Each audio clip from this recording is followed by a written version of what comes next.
Supreme court के साबिक जज जस्टिस मुजाहिर नकवी मिसकंडक्ट का मुर्तकिब करार। सुप्रीम जुडिशल काउंसिल ने बरतरफ करने की सिफारिश कर दी। जस्टिस मुजाहिर नकवी के खिलाफ दायर दरखास्त पर तहरीरी फैसला जारी।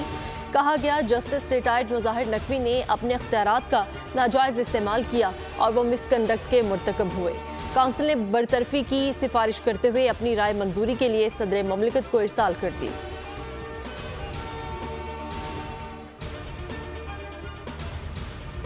सिक्योरिटी फोर्सेस के खैबर पख्तूनख्वा में 2 मुख्तलिफ ऑपरेशंस, 2 दहशतगर्द हलाक। ISPR के मुताबिक शदीद फायरिंग के तबादले में समरोज उर्फ शाह ने मारा गया।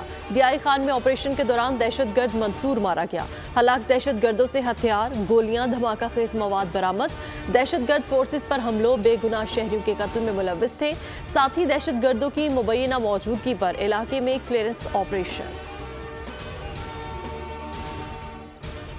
पेशावर हाई कोर्ट की मखसूस नशिस्तों से मुतालिक हुक्म इम्तना में 13 मार्च तक तोसी। 5 रुकनी बेंच ने रूबरू सुने इत्तेहाद काउंसिल की दरख्वास्त पर समाअत की। इलेक्शन कमीशन के वकला ने केस की तैयारी के लिए वक्त मांग दिया। अदालत का मखसूस नशिस्तों पर किसी रुकन को आइंदा बुध तक हल्फ ना उठाने का हुक्म। अटॉर्नी जनरल को आइंदा समाअत पर पेश होने की हिदायत कर दी। लाहौर हाई कोर्ट में भी सुन्नी इत्तेहाद काउंसिल की दरख्वास्त समाअत के लिए मुकर्रर। जस्टिस आबिद अजीज शेख कल हामिद रजा की दरख्वास्त पर समाअत करेंगे।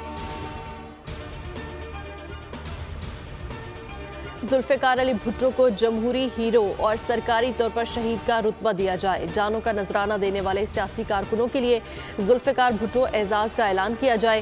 सिंध असम्बली में जमा की गई करारदाद में वज़ीर आला सिंध मुराद अली शाह का वफाकी हुकूमत से मुतालबा।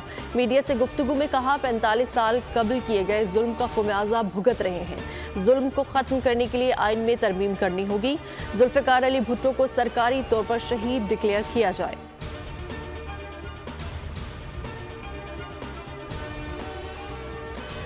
हसन नवाज और हुसैन नवाज की दायमी वारंट 14 मार्च तक मुअत्तल। इस्लामाबाद की एहतसाब अदालत ने महफूज फैसला सुना दिया। नवाज शरीफ के साहबजादों के अल अजीजिया, फ्लैगशिप और एवनफील्ड रेफरेंसेस में दायमी वारंट जारी किए गए थे।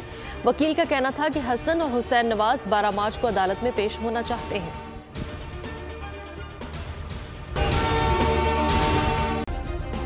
सब्सक्राइब करें और बेल दबाएं ताकि कोई खबर रह न जाए।